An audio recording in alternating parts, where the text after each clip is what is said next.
Are you just going to sit there and stare at me while I film? I'll take that as a yes.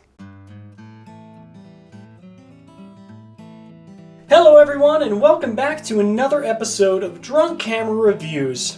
Now today, we have here is the Lomo'Instant Automat Magellan. It was a camera that I picked up probably in the middle of February, and I've been shooting a little bit with it. I really only got about 20 shots with it because it came with a 20 pack of Instax film. Shot all of that, and I'll talk about that in another video because I want to go further in depth into Instax film because I've never used it before and I find it pretty neat. It's not too bad for a film stock. Now, this camera, I believe it was released not too long ago, and it was really a big step for Lomo as they really were kind of jumping in to the Instax market, but they wanted to give something a little bit different.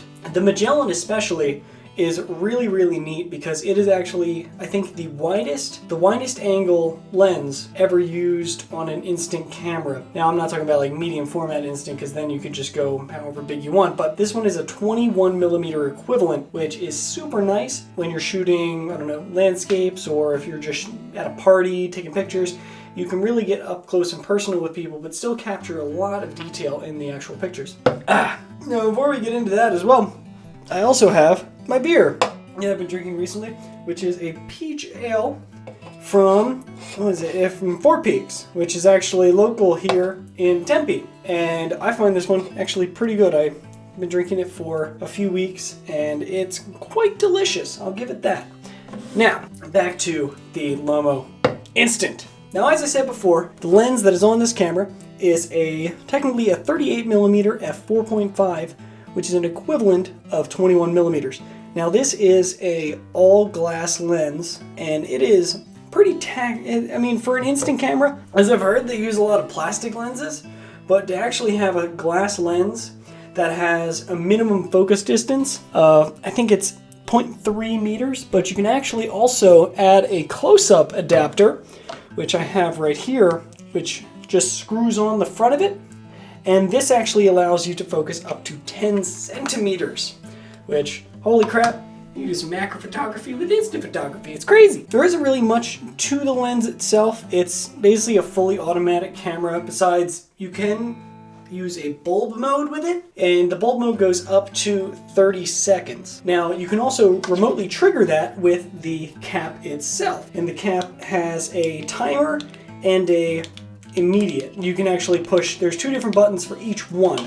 Now, there isn't much really to the front of the camera. I mean, you have the shutter button itself, which is right here, and then you have the lens release button, which this also acts as the on button. So you basically have to hold this down and then turn the lens, and that turns the camera on. And you also, once it's out of that locked state, you can turn it wherever you want it to go, and they won't have no issues. But then you just push it in again if you want to turn it into the off position. Now, what you also have on here is your flash. Now, it also came with a few colored gels which just slide in through the top section of the flash, but somehow I lost them. Don't know where they went. Can't really show you guys what they do unless I magically find them. Now, what you also have with this shutter button, it kind of acts as a, what it would be?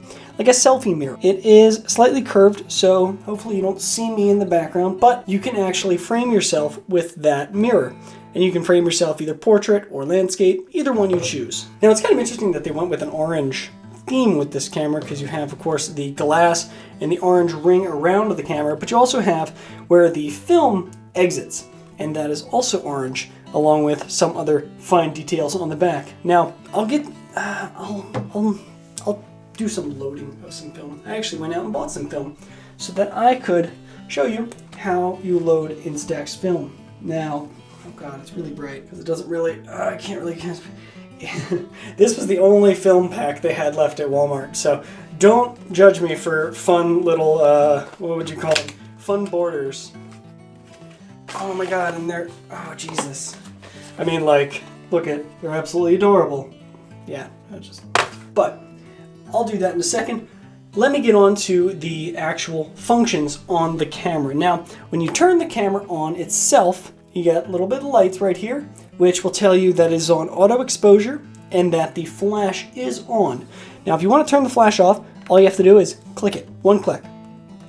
Boom, it's on. Boom, it's off. Very simple. I like that because I always end up having cameras that you kind of have to go through a lot of steps to actually turn them off. I mean, like, nothing is worse than like a Mini Lux. I mean, you have to push the button 6 times just to turn the flash off. Why? That should not be how things are. Simple, one button, push, turn the flash off. And you also have a button for a multiple exposures. Now, I've never used this just yet, but it seems pretty intuitive. I mean, you can just push it and the film won't eject until, I'm guessing, you unclick it, and then it will eject the film. After you've taken, I think it does unlimited multi-exposures, so you can really have a blast with that. Now, what it also has is a button for exposure comp. Now, the exposure comp is definitely a feature you will like to use on this camera, especially because instant film and the way that this camera exposes for, let's say, like scenery, if you have a dark foreground but bright skies, it'll expose for the bright skies and you will lose almost all the detail in the foreground. So adding that little one push and it's on +1, another push, it's on -1, and then it's on 0. You can only do it in one-stop increments, and it only does it by one stop. Honestly, that's just enough because instant film really doesn't have too much latitude either way. So using that 1 or -1 stop, it'll be a blessing. Now, the other button you have down here is for the auto exposure and the bulb mode. Now, bulb mode, again, I said you could do it up to 30 seconds, but all you have to do is just push these buttons and that changes it. Oh, Romeo, Jesus, that scared the shit out of me. And also on the back of the camera is the battery door, which this takes, I do believe, CR2 batteries, which are a lot cheaper than, yep, CR2 batteries, which are a heck of a lot cheaper than the CR123A batteries that the Leica Mini Lux and all the rest of them use. And then, whoop, there we go, and it's back on. So that's basically everything there is to do with the camera itself. Now, there are a few accessories, of course, as I showed you, the close-up lens and the, whoops, and the actual lens cap itself, but then there's also what they call the splitzer, which screws on right to the front of the lens, and it actually has multiple, how would you say this, slides? So you can actually split the picture into multiple sections? Sections, that'll work. Multiple sections.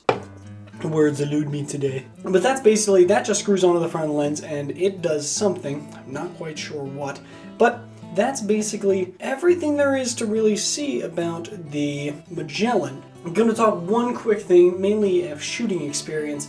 The viewfinder is really, really plain.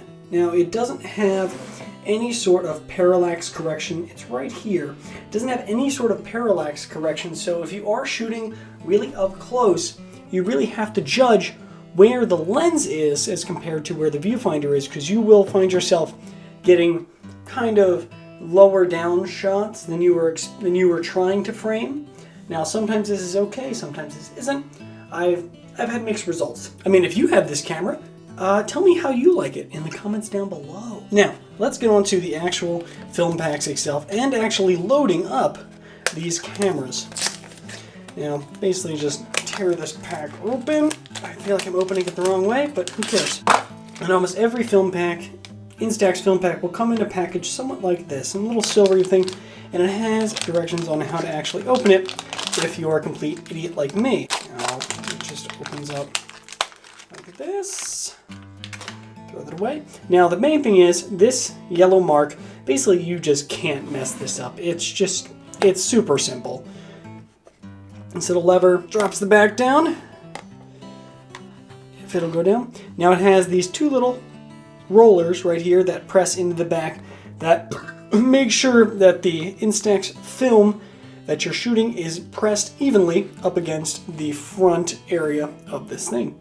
So basically you'll just slot this in, slot it in slightly out of sync, just slot it in just like that and close the back. Now, there is LEDs there are LEDs right up top here that basically tell you how many shots are left in your Instax film pack. Now, when you first put in the Instax film pack, there is a plastic cover in the very front that basically prevents light from leaking in when you open up the package, so it helps protect the film itself.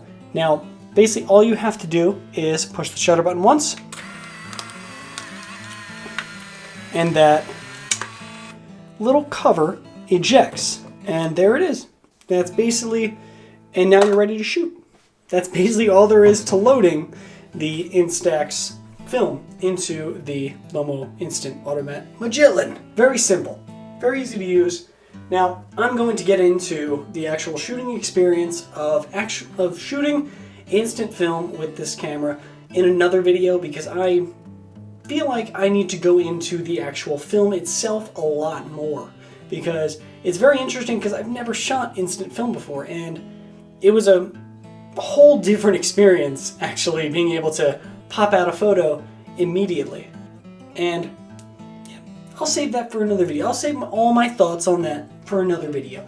But for now, I hope you enjoyed my review of the Lomo'Instant Automat Magellan. If you like this review, give the video a like and maybe subscribe and wait for the next video where I go into instant film a little bit more. And if you have some experience with the Lomo'Instant camera or other Instax cameras, or even just other instant cameras in general, leave me a comment down below. I love listening to all the all the experience that you guys have with these cameras. But for now, I'll leave it at that. Now, I'm going to enjoy the rest of my day, and oh shit, oh no, I spilled it on the son of a bitch. I hope you guys have a good rest of your day, and stay tuned for the next video.